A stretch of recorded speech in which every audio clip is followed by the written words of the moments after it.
Welcome back, all you New Japan heads out there. Thank you for tuning in to another episode of Chris Black's NJPW Report. I am, of course, the natural Chris Black of the Saturday Night SlamCasters Podcast, independent professional wrestler, and everybody's favorite narcissist. Let me tell you, I definitely have been getting my fill of New Japan as of late, but there's no such thing as too much New Japan. If you are a New Japan head like myself, we are in the midst of pro wrestling's greatest tournament right now, the G1 Climax. And I gotta say, after 8 nights of intense action, I'm not sick of it. In fact, I cannot wait till the conclusion of this tournament. But I'm gonna get to that. So I know last week I missed putting out an episode of the report because I've been covering the G1 Climax so heavily, as I'm trying to put in the work to become the number one commentary when it comes to all things New Japan. So I was a little bit busy, kind of missed the deadline to put the episode out, but I'm back. I'm here to talk about, it's going to be a shorter episode, but I'm still going to talk about everything that's been going on, not just the G1, but everything else that's been going on this past week in the world of New Japan Pro Wrestling. So some of the topics for the show is going to be my review of last week's episode of NJPW Strong. I'm going to talk about the changing of the guard as president and CEO is stepping down. I will give the current G1 Climax standing for both blocks, Block A, Block B. I also have a Jay White interview that discusses some of his upcoming competition in the G1 Climax and his feelings on each of his opponents.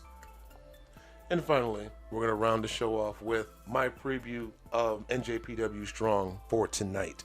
But before we get started, as always, I just want to ask you to go ahead and hit that subscribe button, hit the like, share the show with all your New Japan friends out there. I'm trying to get this channel to grow. Again, my goal is to become the number one commentary on all things New Japan. I'm going to keep grinding and putting in the work so that will happen. I want you to come to me when you think about New Japan, when you want to hear my opinion of everything that's been going down. All right, with that in mind, let's go ahead and get this show started. First off, let's talk about last week's NJPW Strong.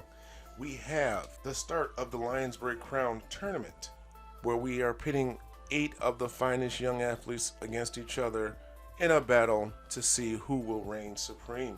My understanding is, what's at stake in this tournament? It's not necessarily something that's going to win you a title shot or anything like that. Basically, this acts as a stepping stone for all the new young talent that's coming up, wanting to make a name for themselves here in New Japan. So on the schedule tonight, we have 4 first round matches for the Lions Break Crown tournament. The schedule of the tournament breakdown is basically all 4 first round matches will be going on in this episode. This Friday we'll have 2 semi-final matches, and then the finals of the tournament will be on October 9th. Alright, so getting into these first round matches, Logan Regal defeated the DKC in a very fast-paced, good mat work style match. It was short, definitely thought that the DKC was going to go over, but in the end there was an upset victory as Logan Regal performed a schoolboy, pinning the DKC to my shock, to be totally honest. The next match, we see Clark Connors, one of the very familiar young lions, defeating Jordan Clearwater. You know, I said it before and I'm going to say it again. I cannot believe how much Clark Connors reminds me of Chris Benoit. And no, I don't mean like he looks like he's going to be a killer or something like that. No. He's got the look, the intensity, the mat work, everything that made Chris Benoit who he was when he was in New Japan. Like I said, he reminds me of a very young Chris Benoit. He's got the intensity, he's got the skills, he's got the ability. I just get a real Benoit vibe whenever I look at Clark Connors or watch him perform in the ring, which isn't a bad thing. Now, we all know what happened with Benoit, but you have to admit the man was incredible in the ring. And Clark Connors got a bright future ahead, and hopefully one day we'll be speaking about Clark Connors in a positive light and how great of an athlete that he was. Anyway, he defeats Jordan Clearwater with a Boston Crab, which is a favorite of all the young lions. And according to Kevin Kelly, it seems like Clark Connors is the heavy favorite to win this tournament. And I'd have to agree. My prediction for the winner of this tournament is either going to be Clark Connors or Danny Limelight. I think both guys are incredible athletes. But speaking of Danny Limelight, in the very next match, he defeated Barrett Brown in what I believe to be the best night of the show tonight. It was a very intense fight between the two, good back and forth. But in the end, Danny Limelight hit like a jumping tornado DDT for the win. Very impressive. Again, Danny Limelight got a bright future ahead of him. These matches were very short, if I'm going to make any type of criticism. This episode was only about 40-some minutes long, and it was dedicated to the first round matches. So I know they don't have a lot of time, and I mean, there's a lot that you can do in an hour, and definitely an hour goes by quicker than you would imagine. But again, first round matches, all of them were under 10 minutes. Most of them between like 5 and 7 minutes, which is typical TV time for matches. But I believe as the tournament progresses, we probably should get some longer matches between these competitors. Definitely in the final. But that is all from my review of NJPW Strong from September 26th of 2020. In the next bit of news that I've got, so there's going to be a bit of a changing of the guard here at New Japan Pro Wrestling, as President and CEO Harold Meij, I believe that's how you pronounce his name, is stepping down and is going to be replaced by the current NJPW of America's CEO, Takami Obari, with the change taking place on October 23rd of this year, which is actually the start of their 50th year of trading. That, of course, I'm speaking about is Bushiroad, the parent company of New Japan Pro Wrestling. I definitely didn't know that it was a publicly traded company, especially for the past 50 years. So I wonder, was that the influence that made Vince McMahon want to put his company or make his company public? Interesting. From what I understand, there's speculation that Harold would be stepping down due to how the pandemic has really hurt his expansion plans for New Japan. But I've got to say, I don't think that his expansion plans have failed in any way, as New Japan is now growing a presence in the United States with NJPW Strong heavily being based in America. I definitely think that New Japan Pro Wrestling stands a better chance at getting into the American market rather than WWE getting into the Japanese market. I mean, let's think about it. New Japan started the LA Dojo some years ago, and they are currently running shows in America on a regular basis. Hell, they were supposed to be at Madison Square Garden last month in August. If it wasn't for the global pandemic that's going on, we would have had one of those shows. Yes, WWE does have shows in Japan, but they haven't been able to get the NXT Japan going that they've wanted. And I've said on the podcast, I believe that I don't think WWE is ever going to get a stronghold into Japan. I don't think they're just going to be let into that market. Not that way. I mean, we had talks of WWE opening a school in China, but is that even a thing anymore? I don't believe so. I haven't heard any news about that. So as far as expansion plans, I don't think that this pandemic has halted New Japan's expanse into the United States. If anything, I think that they're on to a good start. Hopefully we will get more regular and New Japan shows in America. I definitely would love to attend one. So, interesting. I just want to see how this transition is going to take place and see what Takami Obari has in plans as the new acting president and CEO moving forward. All right, ladies and gentlemen, let's talk about the greatest tournament in all of professional wrestling. I'm talking about the G1 Climax, which has been going on since, I believe, September 17th. And we've had 8 incredible nights of action. And let me run down the current G1 Climax standings as of today, after 8 nights of action. In Block A, at 0 points, poor Yujiro Takahashi. I think he's the only one who's not on the scoreboard on both blocks. But again, I don't see him as a primary character. They honestly could have given that spot to anyone else, but whatever. At 2 points, we have a three-way tie with Jeff Cobb, Tomohiro Ishii, and Shingo Tagaki. At 4 points, we have Okada by himself. And we have a 5-way tie for first place with 6 points. Kota Ibushi, Will Ospreay, Minoru Suzuki, Taichi, and of course, Jay White. On the B block, we have Goto at 2 points, along with Yoshihashi and Sanada. I'm so disappointed in Sanada, but I'm not going to get into that right now. At 4 points, we have Tanahashi, Zack Sabre Jr., Kenta, and Evil. And a 3-way tie for first place at 6 points, Juice Robinson, Toru Yano, and Tetsuya Naito. Now, let me just say that I definitely have been surprised at everything that's been going on in the G1. And then there's things that I am not surprised about. You know that I believe that Jay White is going to take this tournament. He's going to not only win Block A, but he's going to win the whole damn thing.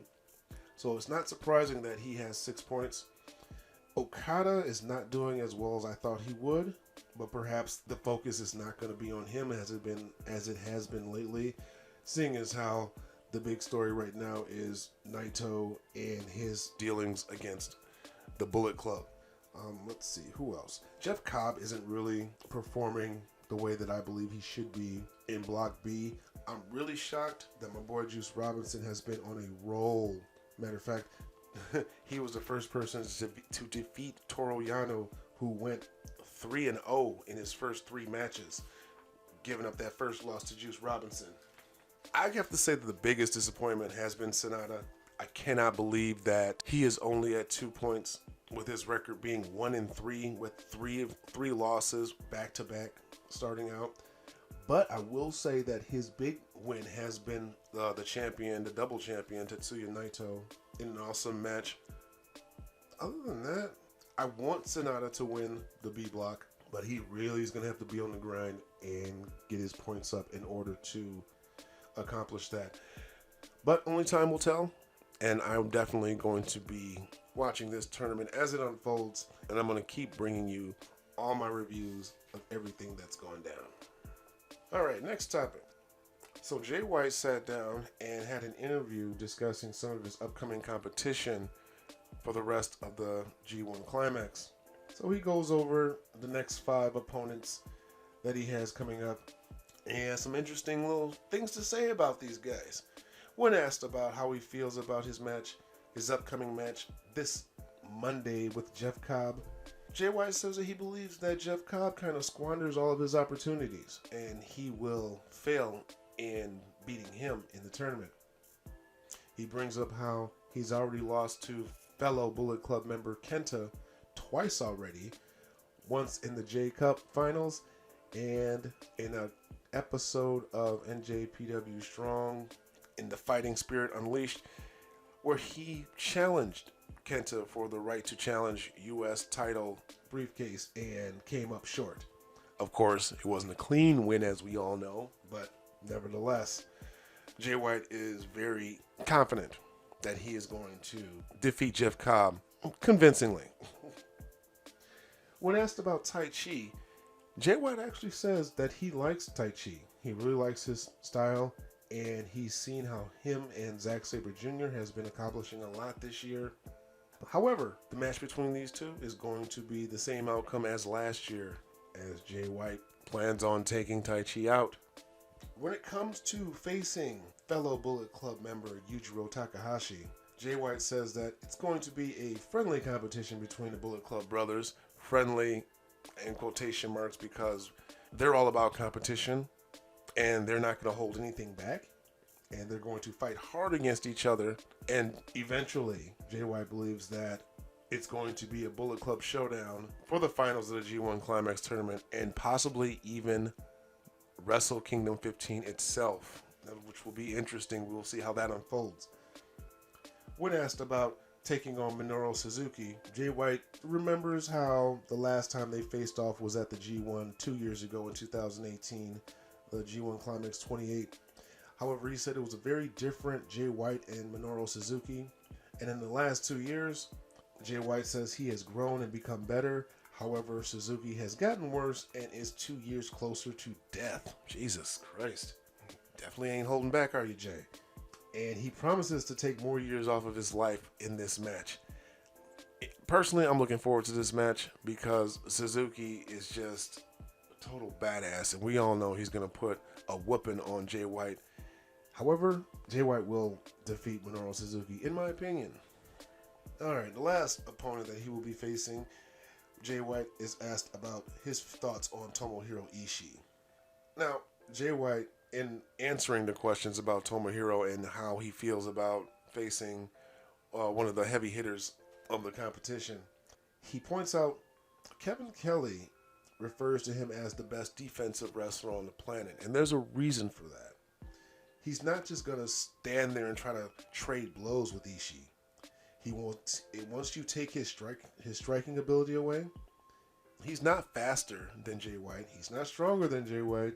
All he can do is hit harder, which is why he's not going to trade blows with him. Jay White says that he's smarter than that. He's going to pick apart Ishii, and he's going to walk away with the victory. Okay, so let's see here. Jeff Cobb, I could see Jay White winning that match, but Jeff Cobb needs some wins, and a surprise victory over Jay White would do him wonders. Tai Chi, yeah, Jay White's going to defeat him. Takahashi, sorry Yujiro, but you're just here for the ride. Yeah, Jay White beats you. Minoru Suzuki, hard-fought match, but I can kind of see Jay White beating him, although I wouldn't be surprised if Suzuki gets one over, but I doubt it.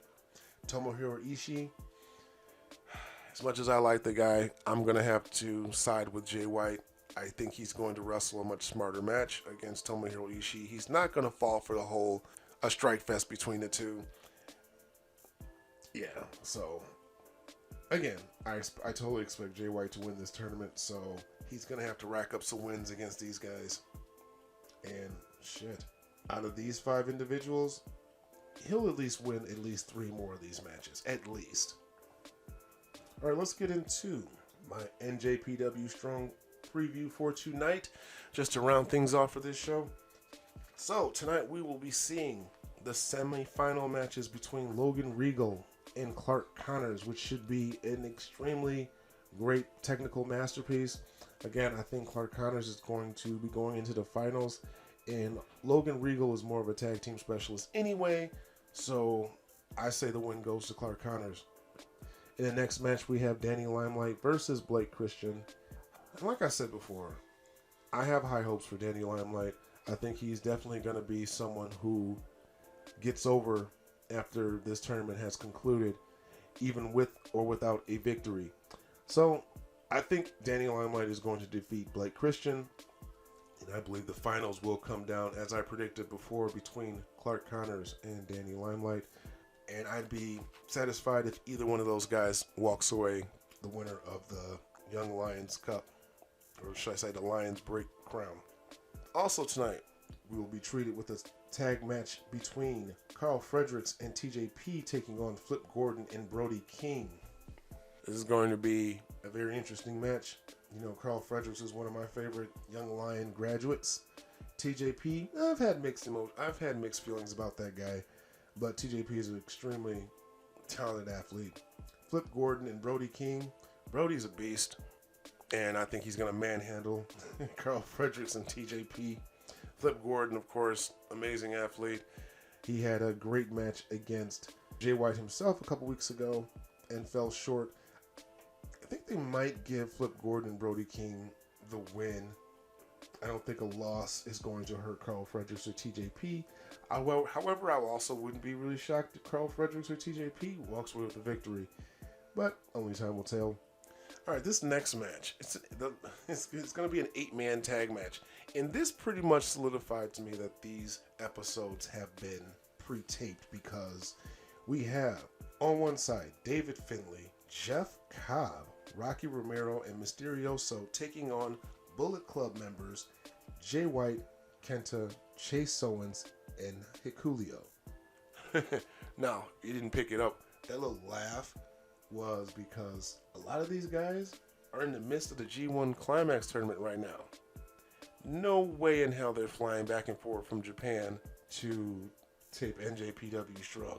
So I would have to imagine that these matches have been pre-taped prior to the start of the G1 Climax, because Jeff Cobb, Jay White, and Kenta, again, not going to be going back and forth from Japan. I could be wrong, but I doubt it.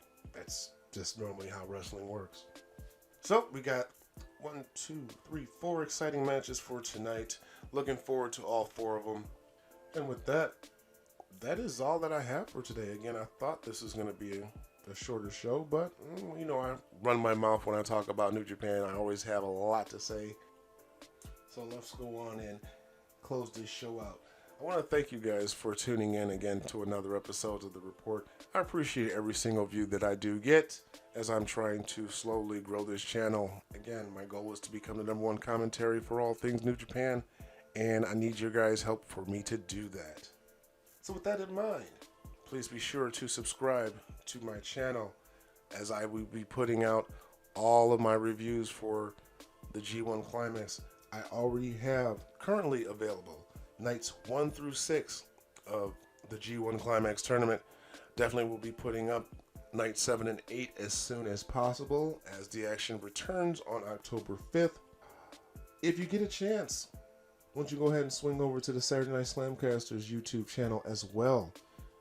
The content that we put on our YouTube channel is quite different than the podcast. We put a lot of our exclusive reviews and interviews that is separate from the normal content of the normal podcast, where we have episodes reviewing The Dark Side of the Ring, seasons 1 and 2, available now. The Ruthless Aggression series, available now. And we are in the midst of starting our Undertaker The Last Ride series with the release of episode 1 this past Wednesday. Be sure to check it out. Be sure to hit that like, subscribe, share with all your pro wrestling fans. And of course, the Saturday Night SlamCasters Podcast, which is available every second and fourth Saturday of the month. We just put our 72nd episode last week Saturday. And with that episode, we've celebrated 2 years, ladies and gentlemen, 2 years as podcasters. And we are not slowing down, as we are going to ramp things up in our 3rd year and hopefully get a bigger presence. If you are interested in following me, I have in the description all of my links to my Instagram, Facebook, Twitter, as well as the Facebook and YouTube links for the Saturday Night SlamCasters Podcast and the podcast itself on our host, Buzzsprout. So, ladies and gentlemen, all you New Japan heads, that will do it for today's show. I will be back next week with another episode of Chris Black's NJPW Report. But until then, be sure to check out all of my reviews of the G1 Climax. Thank you for watching. I will see you next time.